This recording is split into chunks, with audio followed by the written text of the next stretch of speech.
So, quick update. I'm currently writing an essay. Um, Now, I've been writing this particular essay for about 3 years now, which is one of the items that I want you to consider if you're a writer or if you're a creative, which is the concept of writer's block. Or again, if you're a creator, maybe creative block. Whereas considering the ability and the willingness to get out your truth, I'm mindful of some of the challenges and adversity on taking the time and the space to allow the truth to come out based off of the natural or the organic flow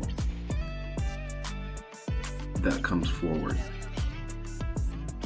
Now, as I'm recording this message, it's the 4th of July, which used to be my favorite holiday, but that has changed with time. I'm also extremely pensive on Juneteenth, which is a newer federal holiday and one that I'm still not 100% sure how I feel about,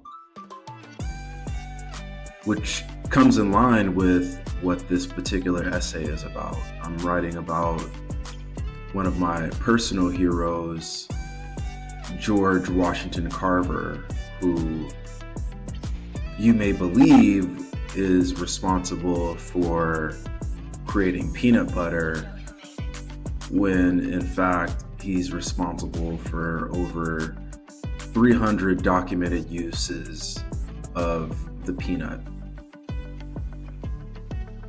which comes at the intersection of my objective truth.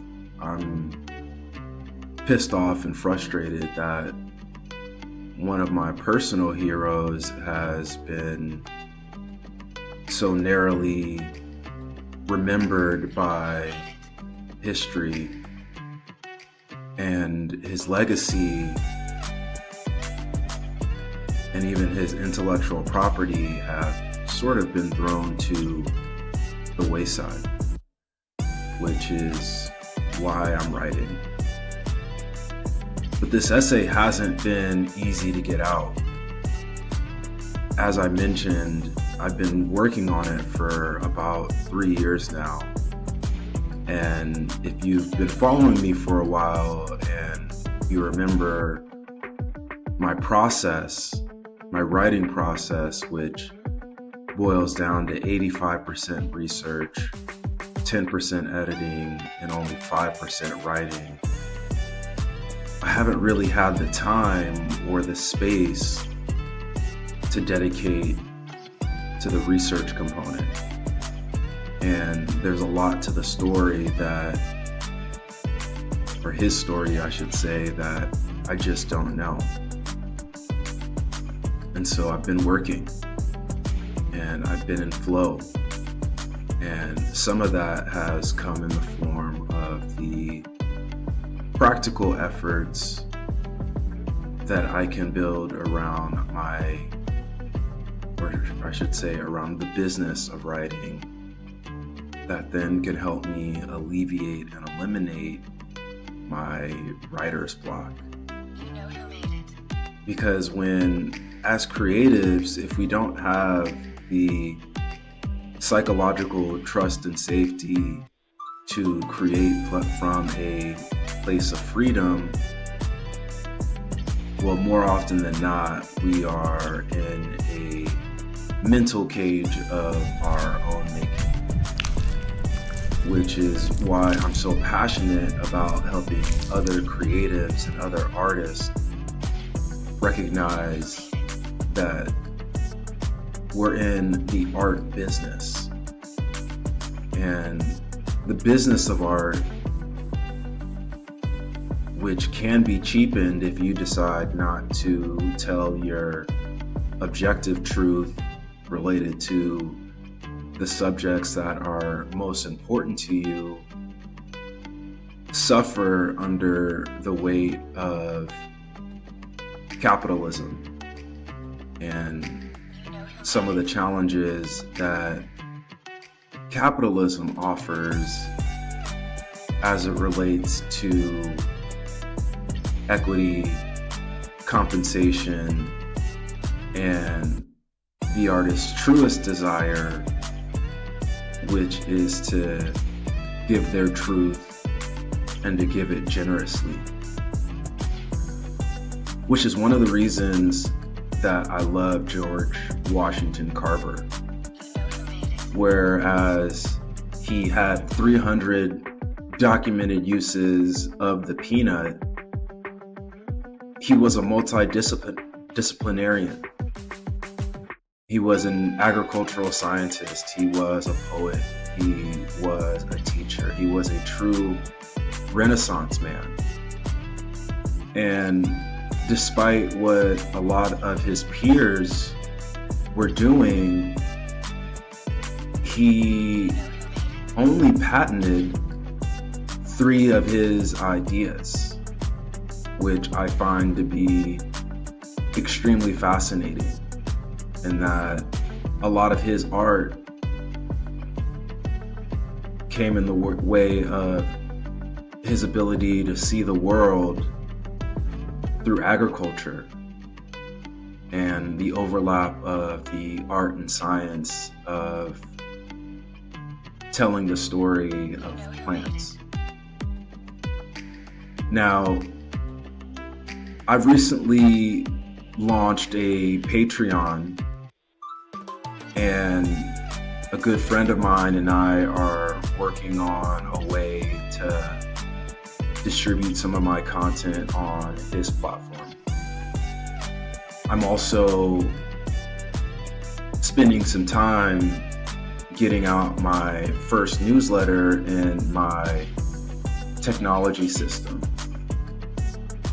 Whereas I've recently been hearing about the future of the internet and some of the challenges creatives can expect to find as it relates to being compensated for their art. And some of that comes in the form of AI, specifically AI overviews, where as recently as 4 or 5 years ago, Google and some of the other search platforms would reward creatives and their websites with traffic or website traffic based off of the keywords and phrases, the love language, the topics of conversation that were offering the highest value content to people who were intending to search for the content that were answering their deepest and most burning questions. I learned recently that for every 1 user that was navigated over to a website, you typically needed about 6 pages worth of content for the algorithm lords to reward you with a real person's eyeballs. Now, with the deep, and I mean deep integration of AI into the way that we are building and creating today, as well as tomorrow, those numbers have changed significantly. Whereas now we need anywhere from 13 to 20 pages in order to receive 1 set of eyeballs on our content. And that's just on Google. Whereas if you are creating content across social media, the distribution of that content is being minimized by concepts known as AI overviews, where a lot of the platforms that we are using are essentially summarizing our content and not trading off, not holding up their end of the bargain, and instead are summarizing our content and selling ads against it, which doesn't feel like a fair deal in my opinion. And rather than just keep on keeping on, it behooves all of us, in order to figure out the new rules of the road and a way to participate that allows us to keep creating from a place of psychological trust and safety so that our needs are met. And so taking ownership of our own technologies, in my opinion, is one of the ways that I would encourage you to get started. Now, open source technologies is a concept that I would encourage you to study. And I also want you to consider the overlap between generosity and greed.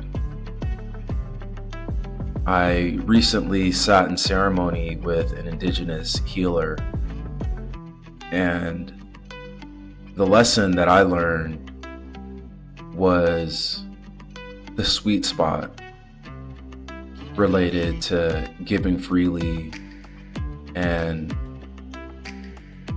being intentional with the resources that are renewable, but that which I don't have all of the capacity in the world. And so the acronym that I would encourage you to study is protect your streams, your STREAM resources, your space, your time, your relationships, your energy, your attention, and your money.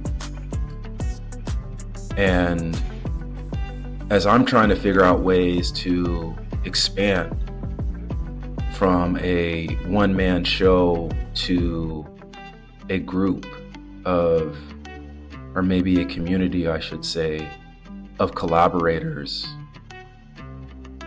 the plan is to get better and to recognize the ways that I can give more abundantly based off of the ownership of my skill sets and the amplification of such. I just created a new video on AI prompts and how to engineer AI prompts, and I would encourage you to watch it, because I'm not a doom scroller, I'm not a doomsday guy. I believe that AI has its role. Now, if you're mindful of my saying, you got to know your tools and rules. If you're not intentionally leveraging the tool, the rule of thumb is you are the tool. Which is why I'm assuming some of my friends have been asking me to help manage their careers. I've had several of my creative friends that are interested in expanding, but just don't know how to get started, particularly with AI and how to integrate it into their careers, into their creativity, without feeling like they're losing their authenticity.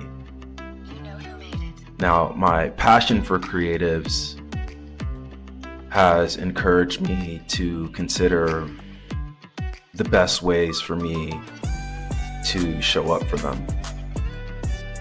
And mindful of George Washington Carver's model of giving freely, part of my work has come in the form of working to establish a nonprofit out here in the desert. And the Adobe Mara Arts and Culture Initiative has me considering ways to build or leverage AI to help creatives while also doubling down on a broad desire to create psychological trust and safety for the artists that I'm lucky enough to share space with. And some of that work has been inspired by my arts mentor, Bernard Hoyes, who offers me a baptism of spirit on a regular basis. And from my work home of Black Cactus Co-working in downtown 29 Palms, he's encouraged me to work on developing an arts and culture district, which directly correlates to the nonprofit work that I've been focused on for the past 3 years now, and which I'm looking to formalize through this nonprofit initiative. And some of that has allowed me to get outside of myself and get a little bit more uncomfortable. Whereas you've seen me getting more active on TikTok and YouTube, where as a writer, I'm typically used to sitting behind a screen or behind a notepad and downloading my message directly to a piece of paper. And the deeper levels of storytelling, or maybe I should say the alternative levels of storytelling in the form of the visual story, the story of sound, have encouraged and expanded my capabilities and capacity. And this is my reminder for you to continue to put yourself out there. You can't run from friends and family, or at least I encourage you not to do so. I encourage you to be there for them and to also be there for yourself, which I get it. It's sometimes a difficult balance to figure out, but it's one I know that you're capable of. Mindful of the biological reactions to the concept of fear, where nature tells us that our only options are to fight, flight, or freeze. I found that there are other F words that we can rely on. We can rely on friends, we can rely on family, we can rely on faith, we can rely on focus, which is what I've been doing. I've been having a ton of fun creating AI-generated videos in order to help me get over some of my camera shyness. And that's another one of those F words, fun. And part of that has also encouraged me to give freely from my newly launched book club, which is a YouTube video series I'm calling Sundoku and Tea Terrentiously. And as we approach the second half of the year, mindful that as a business person, as a creative business, we've got 2 more quarters before 2026 arrives. I'm encouraged by the relaunch of our Adobe Mara Arts Walk initiative and the community that it's building here in the desert, which I consider to be so important.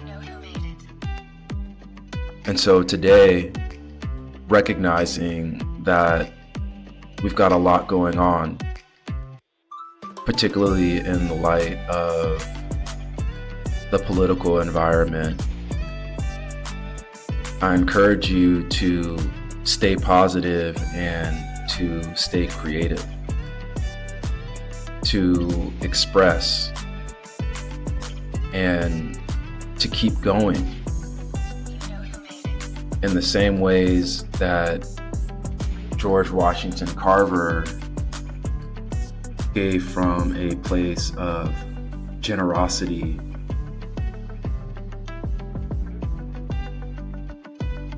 We've got to remember one of his most famous quotes: